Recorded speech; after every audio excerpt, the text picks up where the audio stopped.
Welcome back to another live stream, and today it's going to be a slightly different video or slightly different live stream, and we're going to be focusing a little bit outside of the SEO realm.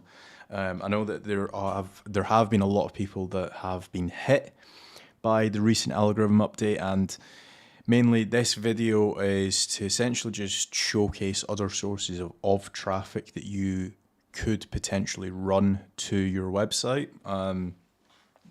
Typically speaking, a brand they wouldn't just focus on SEO, they would potentially be doing Twitter ads, Pinterest, Facebook ads, and a variation of everything really. So I'm going to be showcasing you guys a few different options that you can essentially have. So let's get started. So if I was to search, for example, here, makeup online shop, as you can see, you've got some big players. You've got the likes of Sephora, you have makeupstore.com, Ultra, Makeup Beauty, a lot of different brands. Now, obviously, Sephora, they are ranking very, very well for makeup shop online or makeup online shop. But if we were to actually take a look at Facebook ads library. Now, for anybody that has never run Facebook ads before, the Facebook ads library is essentially where you can search up different websites, different brands, and see what kind of ads they are running. So again, going back to the diversification of ads, Facebook, or Meta, some people like to call it, is definitely another avenue that you can be looking at as well. So again, this video is all about diversifying your traffic, so you're not just solely relying on Google like what a lot of people have done. They have only been relying on Google. Obviously then core algorithm update happens, your website gets hit. So that being said, now the Facebook ads library, you have got basically you can select the country, you can select the ad category, and we're just going to click on all ads.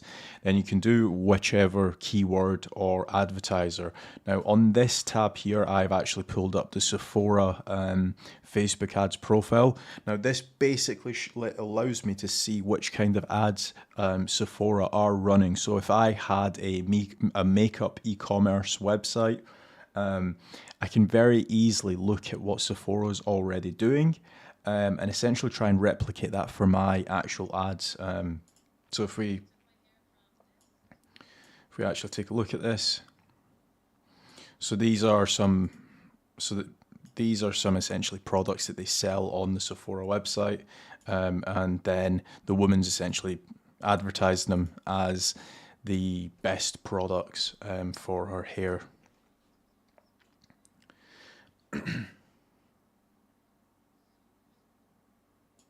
So then it's got a nice little call to action at the end of the video. Very easily you could create that on Canva.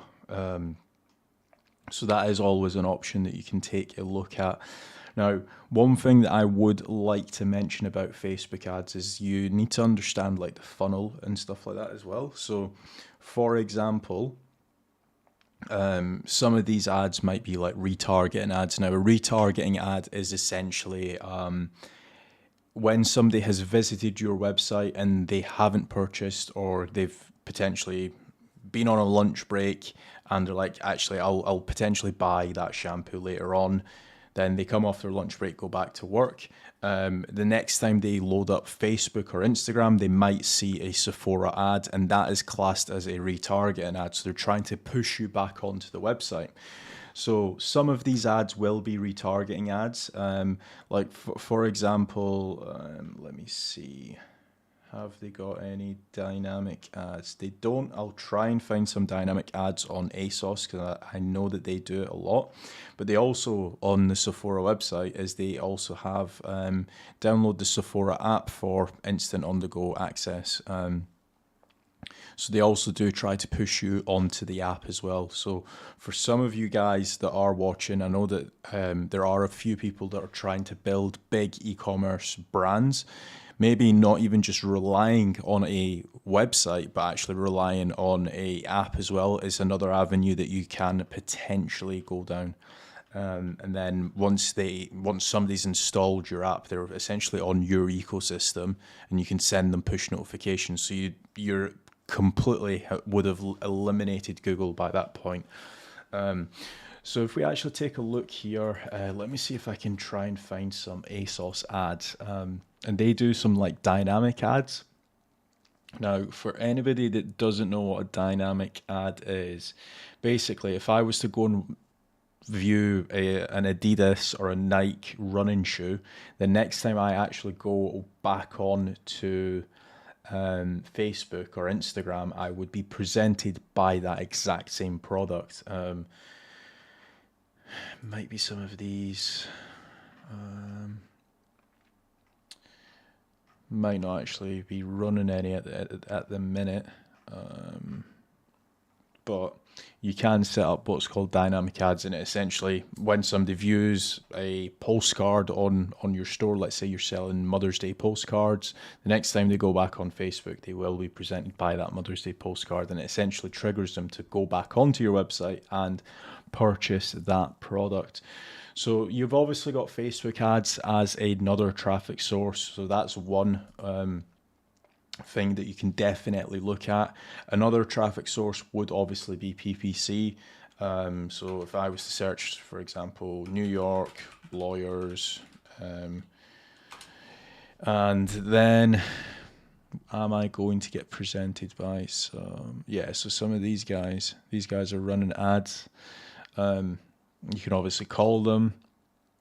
So if you are a local business and you potentially have been hit, or let's say you are an SEO for local firms and some of your client websites have been hit, definitely take a look at PPC as well. Again, we're just trying to diversify our traffic sources. So we've went through Facebook ads. We have also went through PPC. Another traffic source that I want to show you guys, and I think I actually need to load this up on a incognito. Let me just, so if I was to do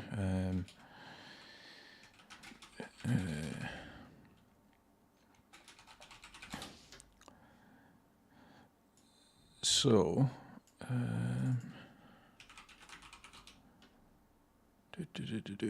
so yeah, here we go here.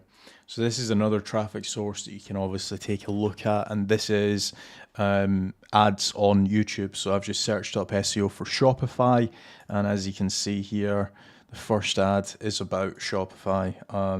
Now you can obviously, this is a little bit more higher production than obviously Facebook and PPC. Obviously PPC, you don't need to worry about creating a video like this guy. Obviously he's created a high quality video for Shopify. But there's obviously different barriers to entry. So if you're trying to do PPC, you basically just need to create a negative keyword list over time. It does take a little bit of time. If you're doing Facebook ads, you might want to look at a good graphic designer, set up a few templates and try some Facebook ads. If you're going to set up YouTube ads, it's probably the highest barrier to entry, because you need to set up like a nice background like this guy has. You need to be comfortable in front of a camera, and so on and so forth. But again, we're just trying to diversify our traffic sources. Now, that's three of which that we have spoke about.